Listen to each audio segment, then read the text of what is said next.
ونسلم على سيدنا ومولانا محمد النبي الأمين المكين الحنين الكريم الرؤوف الرحيم. أما بعد، بسم الله الرحمن الرحيم.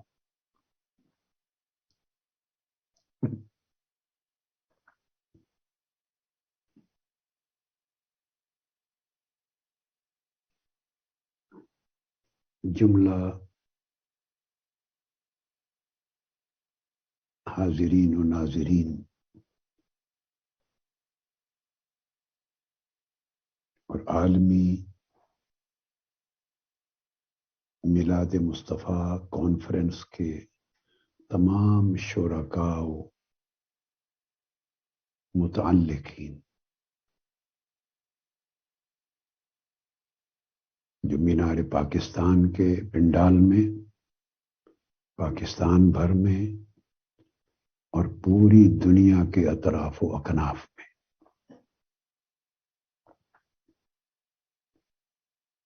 انٹرنیٹ اور سوشل میڈیا کے ذریعے اس کانفرنس کے ساتھ اور اس عالی شان محفل کے ساتھ جڑے ہوئے سب کو السلام علیکم ورحمۃ اللہ وبرکاتہ۔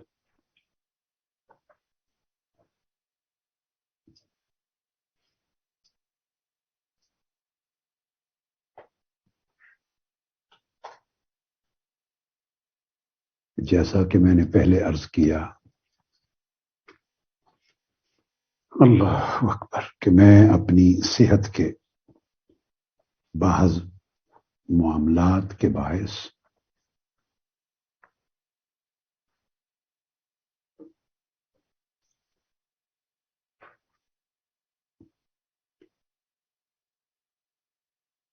طویل گفتگو نہیں کر سکتا،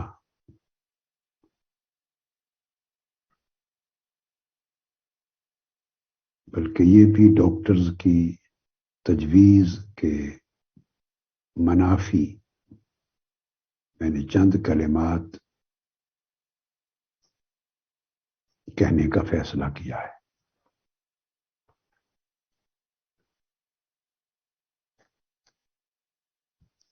اس نہایت ہی خوبصورت کانفرنس کے انتظام و انصرام پر، جیسے کہ ناظم اعلیٰ تحریک منہاج القرآن خرم نواز گنڈا پور صاحب یہ فریضہ مبارکبادی کا ادا کر چکے، میں ان کی تائید کرتے ہوئے خود ناظم اعلیٰ صاحب اور ان کی ٹیم کو، اور جواد حامد جو ڈائریکٹر ایڈمنسٹریشن ہے انہیں اور ان کی پوری ٹیم کو، اور جملہ کارکنان کو اور منتظمین کو، لاہور اور سینٹرل پنجاب کی جملہ تنظیمات کو، رفقا وابستگان کو، اور آقا علیہ الصلوۃ والسلام سے عشق و محبت کے رشتے میں جڑے تمام خواتین و حضرات کو جو جوک در جوک آئے ہیں اور شب بھر اس مجلس کی رونق بنے ہیں، مبارکباد دیتا۔ بہت خوبصورت انتظام کیا ہے، آپ کو بارے کا میرا دل خوش ہو گیا ہے۔ عظیم الشان سٹیج ہے، بڑا بارونق منظر ہے، اور پنڈال خواتین اور حضرات شرکاء کا ایک ٹھاٹھے مارتا ہوا سمندر ہے، حد نگاہ تک سر ہی سر ہے۔ الحمدللہ تعالی یہ منظر بڑا دلکش، دل فریب، ایمان افروز اور سرور افزا ہے۔ بہت سے مشائخ علماء بیٹھے ہیں، میں اب فردن ذکر نہیں کرتا، اجمالاً سب کا ذکر ہو گیا ہے۔ میں سب سے مخاطب ہوں، سب کو مبارکباد دے رہا ہوں، سب کو ویلکم کر رہا ہوں، اور خاص طور پہ حضور خواجہ غریب نواز رضی اللہ تعالیٰ عنہ کی نگری سے محترم سید بلال چشتی صاحب ہر سال آتے ہیں اجمیر شریف سے، اور حضور خواجہ غریب نواز کے اس بستی اجمیر کی یاد دلاتے ہیں، انہیں بھی ویلکم کرتا ہوں۔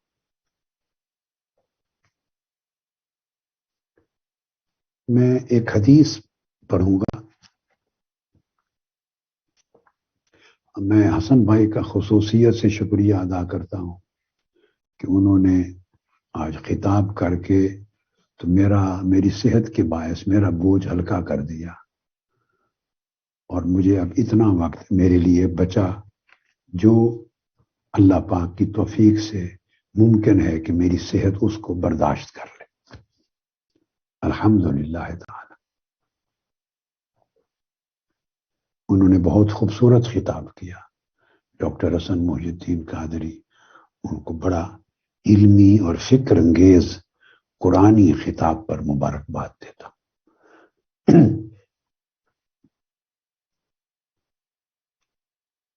یہ ایک واقعہ جو حدیث نبوی اور سیرت نبوی سے میں آپ کو سنانا چاہتا ہوں۔ بڑی عجیب بات ہے کہ یہ واقعہ 11 ربیع الاول کا ہے، یعنی آپ کی محفل، ہماری محفل 11 ربیع الاول کو شروع ہوئی اور چلتے چلتے 12 ربیع الاول کی صبح میں داخل ہو گئے۔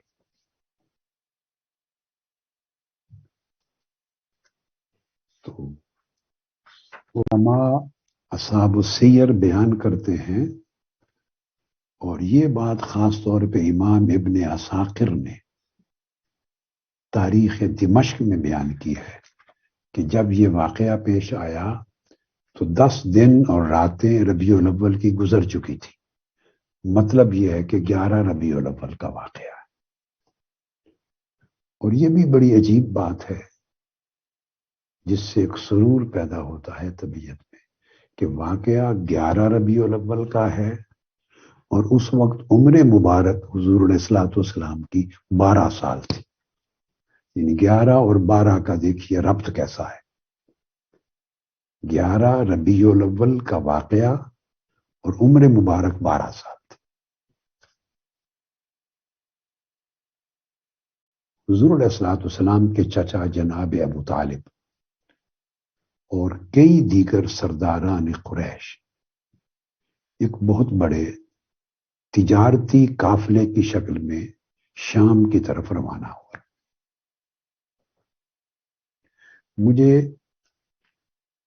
اس واقعہ کو سنانے کا خیال کیسے آیا اور آج کی اس مختصر گفتگو کا موضوع میں نے کیسے بنایا وہ بھی بتا دوں۔ ایک نجی سی بات ہے، کل رات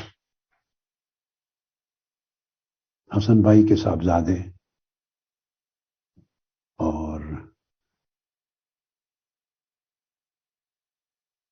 میرے بیٹے حماد مصطفیٰ المدنی القادری نے جو خطاب کیا کینیڈا سے میلاد مصطفیٰ کانفرنس کو براہ راست، اس میں انہوں نے یہ واقعہ اختصار سے بیان کیا، اور اتنے وہ کیف و سرور میں اس وقت وہ آنکھیں بند کر کے خاص لذت میں یہ بیان کر رہے تھے کہ میں نے دل میں یہ ٹھان لیا کہ میں اپنی گفتگو میں اسی واقعہ کو حدیث اور سیرت طیبہ کے حوالے سے تفصیلاً بیان کروں گا۔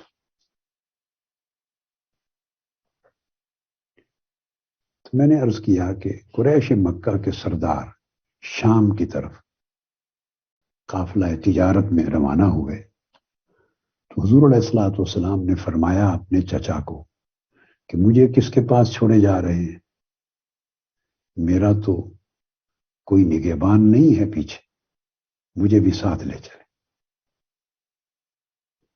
عمر مبارک تھوڑی تھی، 12 سال تھی، سو آپ کے چچا نے جناب ابو طالب نے آپ کو ساتھ لے لیا۔ آقا علیہ الصلوۃ والسلام کے اصرار پر. سفر دشوار گزار تھا، مشکلات والا سفر تھا، مگر چونکہ آپ نے اصرار فرمایا سو ساتھ لے لی. قافلہ چلا اور شام کی سرزمین کے قریب بصرہ ایک ٹاؤن تھا، ایک قدیم قصبہ تھا بصرہ. اس شہر بصرہ کے قریب پہنچے. وہاں ایک قدیم گرجا تھا، مسیحیوں کا عبادت خانہ تھا، اور وہ ان کے بڑے بڑے علماء، احبار اور رہبان عبادت کے لیے، خلوت کے لیے اور تعلیم و تربیت کے لیے اس جگہ پہ آتے تھے. وہاں ایک راہب رہتا تھا جو نصرانی کتب کا حافظ تھا، بہت بڑا عالم تھا. تورات، انجیل سمیت جملہ کتب جو بنی اسرائیل کے انبیاء پر نازل ہوئی اور ان کی جس قدر علمی میراث تھی اس کا وہ حامل اور حافظ اور عالم اور مبلغ تھا. اس کا نام تھا بحیرہ. عربی زبان میں اس کے نام کے لیے دو اعراب آتے ہیں. زیادہ معروف اعراب ہے بحیرہ، اور اہل لغت نے دوسرا اعراب بھی درست قرار دیا ہے، وہ ہے بحیرہ. پاکستان میں، انڈیا میں ہمارے ہاں علماء یا لوگ زیادہ تر بحیرہ کا لفظ بولتے ہیں، مگر عرب دنیا میں زیادہ معروف اور مقبول لفظ ہے بحیرہ. دونوں درست. تو بحیرہ نامی راہب رہتا تھا. بڑے بڑے مسیحی علماء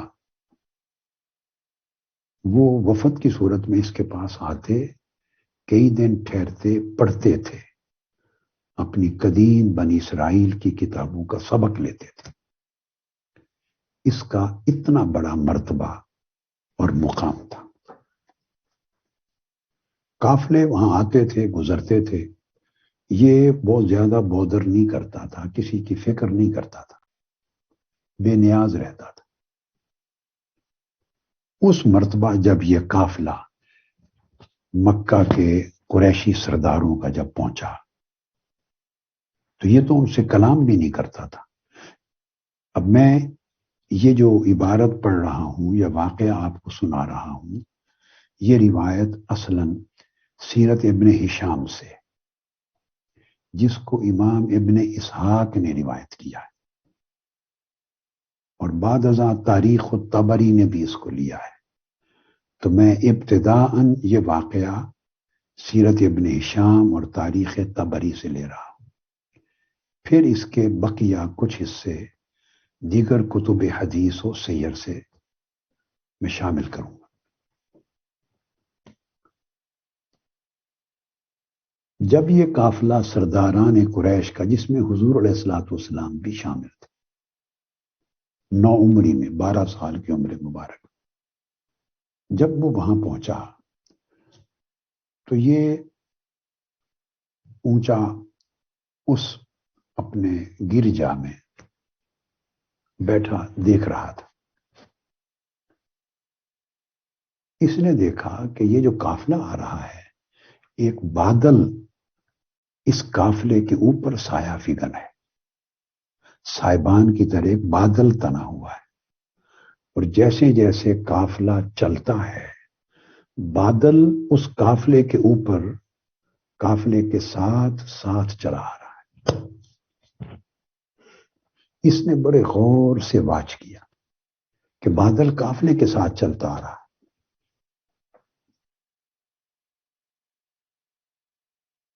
یعنی انہ رہا رسول اللہ صلی اللہ علیہ وآلہ وسلم وهو في صومعته في الركب حين اقبلوا وغمامة تظله من بين القوم.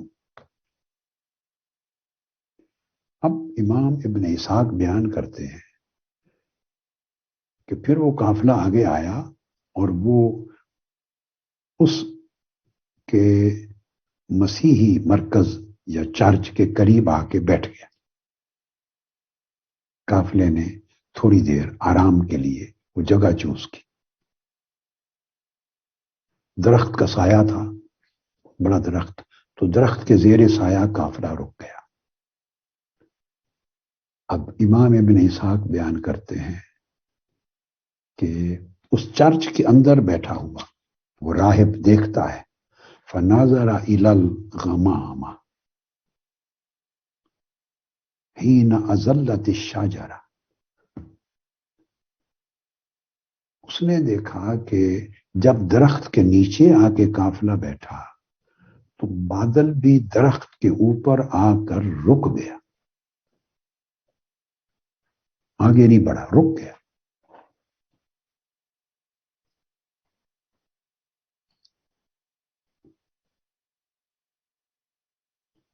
اور پھر امام ابن اسحاق بیان کرتے ہیں فناظر الی الغمامۃ حین اظلت الشجرہ وتحسرت اغصان الشجرۃ علی رسول اللہ صلی اللہ علیہ وسلم.